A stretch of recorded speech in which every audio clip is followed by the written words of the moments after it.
Right, so I thought I would do a little comparison today.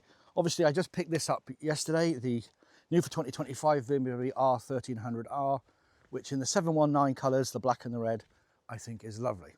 And I do put it in the category of muscle bike, but so's that. So I reviewed this last year, and not this particular bike, but this model. And I said at the time that this is the best motorbike you can buy straight out of the box. And for the price, 11,800 quid, it does make a compelling argument. But I want to look a little bit closer and compare them both. This one is a heavyweight muscle bike, and this one is a middleweight muscle bike. I did ride them both earlier today with a little bit of footage, so you get some of my thoughts while I'm riding.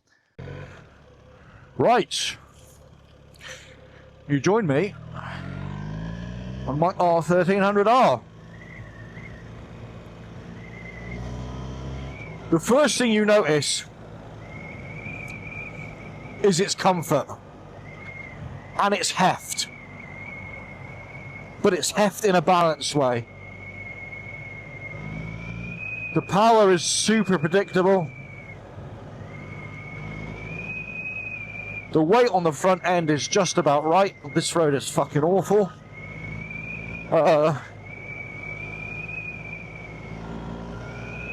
I will be honest, it is not the best sounding motorbike in the world. And the acro that they sell for this does not make it sound any better. If anything, it makes it sound worse. And it's about £1,000. Anyway. It's very much, the handling of this bike is very much like a heavy weighted pendulum.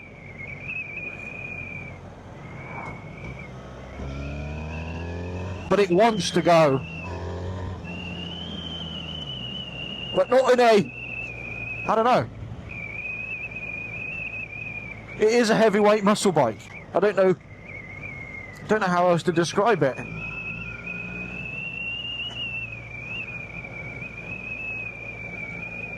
It's sort of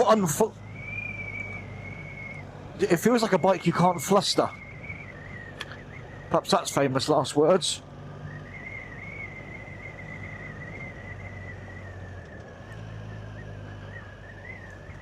Now I've ridden it a bit, this gearbox is so much better than the first iteration of the 1300 GS.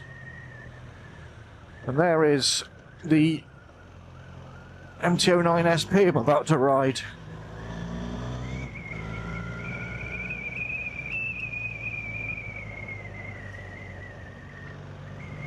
You wouldn't think it was the same weather as yesterday, or same time of year as yesterday, because the weather is shit.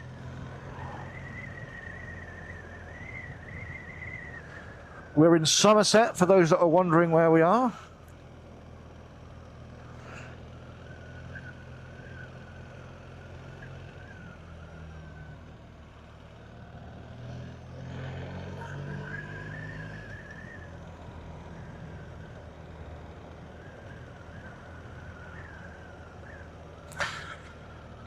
It's amazing being able to put my feet down flat. Is so infinitely less stressful. I'd forgotten about that feeling.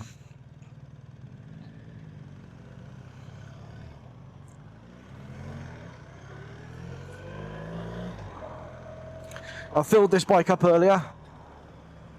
17-litre tank. It was saying range was 212 it peaked at. The fuel light came on with 45 miles left, which is a gallon, and I've put in 13 litres, so that adds about up. Time to have a go when we get through this bloody traffic. For the second time on an MT09 SP.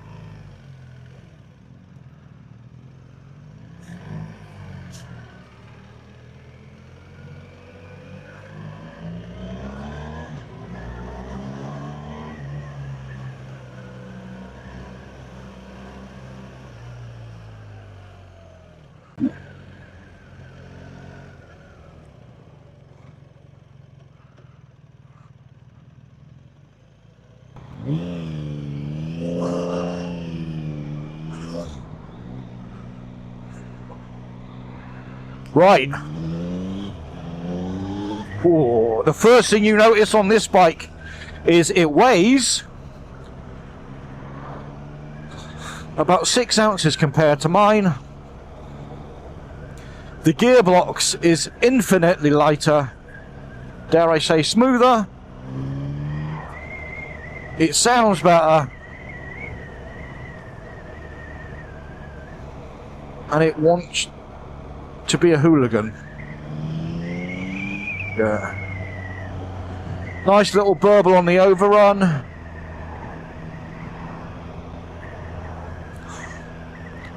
Much different. It's funny, despite it being lighter, which it is, obviously with the boxer engine on mine, that weight is so much slowed down. Low down, this weight's a little bit higher, and it is noticeable.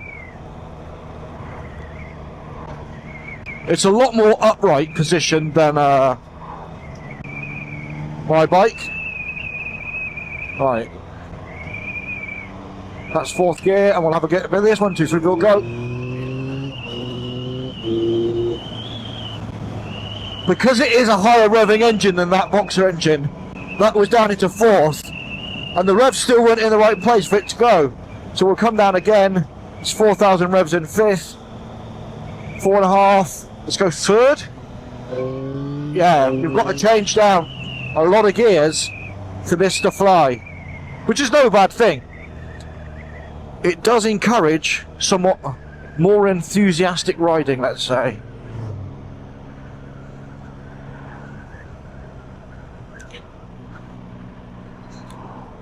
In the world of stupid analogies, the way this feels and the weight is up, it's like watching a toddler in high heels. It toddles about.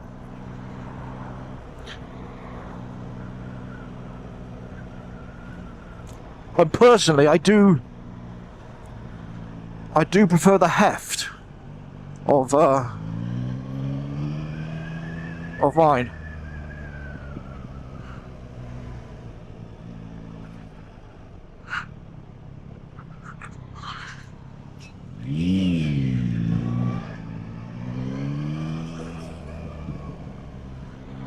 The speakers that are on the tank do make a good sound.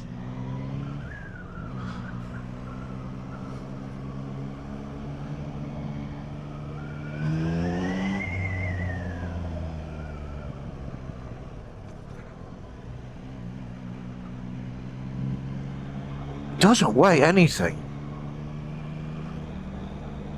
Quite bizarre. Right.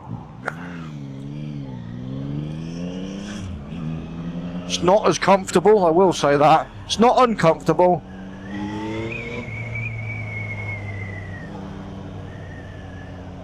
But not uncomfortable.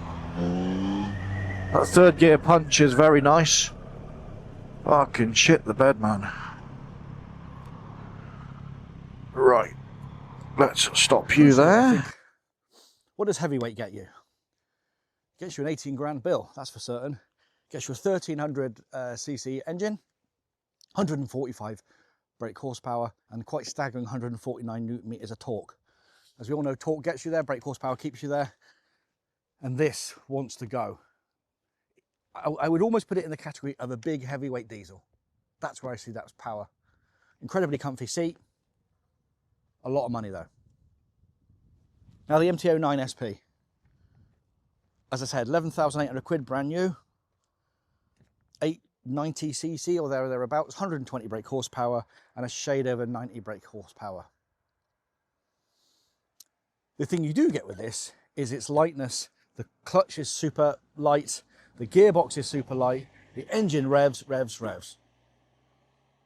But I do think it still classes itself as a, I would say, muscle bike, but for maybe a younger generation. The owner of this bike, who's currently filming me right now, thank you very much. The first time I have a cameraman, he's currently smiling. He is a 56-year-old man. He has no business on this bike, but he does have one. In fact, the last time we did a motorbike tour together, we did the whole southwest of England, and I was on a GS and he was on a Hyper Motard.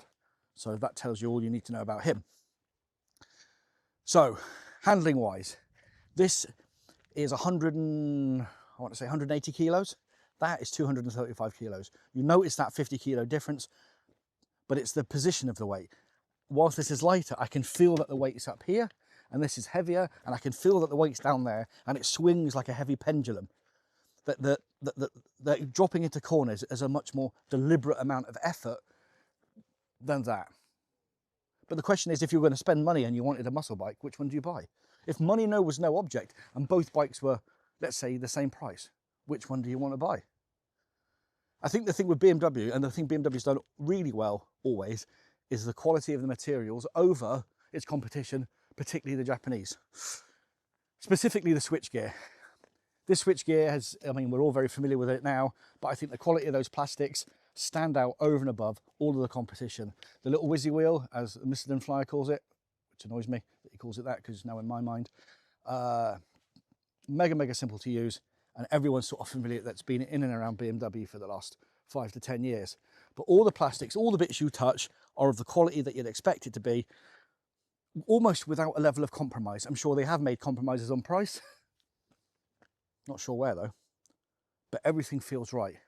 Take that over to the MT09 SP, everything is perfectly functional. For me, that's an awful lot of buttons. Everything's perfectly functional and everything feels okay, but there is a fundamental difference tactile-wise in the quality of what you get.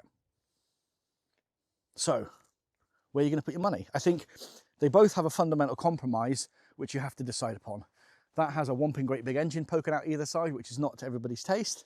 And this has these two speakers here, which I think is very controversial. I don't like it, but it does a very good job. It's almost like you get all the sound of a motorbike without pissing off the neighbourhood. And from a sort of a riding pleasure point of view, isn't that the point? I suppose it's more about you than everybody else. It's a handsome bike. It's a very pointy looking, aggressive bike for people in their 20s, not people in their mid 50s. Whereas this is obviously the mature connoisseur's motorcycle, such as my good self. Now, seat height. On the face of it, they look both similar. On this one, I can actually get on, he says, on the wrong side.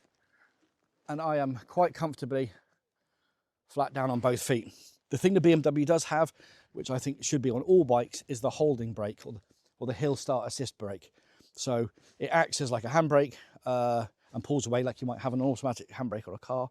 I know Fort 9 sort of slagged it off in the R1300 GS, but I think it's a great thing, and I'm very pleased to have it again. And the bike doesn't lean over too much. Right, let's have a look at this seat height. My cameraman's put his sunglasses there. Let's move them so we don't break them. Oh. Now, instantly, I will say that is a harder seat, particularly on that line there. I've only got little legs, so it is cutting in a little bit, and the weight is so different. But I'm not flat down. Does it matter so much that I'm not flat down when it weighs this? I don't know. I do think, if you come around here a second, Nigel, I do think that I don't like how the stand is. It feels like the stand's too upright for me. I feel like that would fall off a little bit, so the bike could roll off, particularly when we consider where the stand placement is on this one. It feels a lot more far forward and a lot more substantial looking. So, both muscle bikes, we have a heavyweight, 18 grand, we have a middleweight for 11.8. But if you didn't get the 719 and you had no spec on this, this is a 15 grand bike. Does it make that less compelling?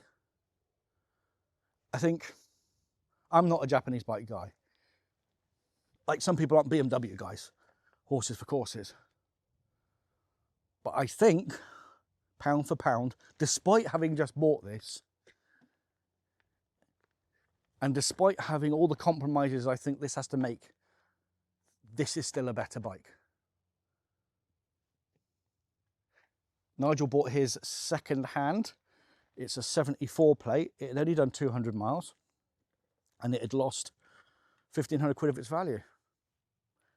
That's an amazing, amazing piece of kit for that amount of money.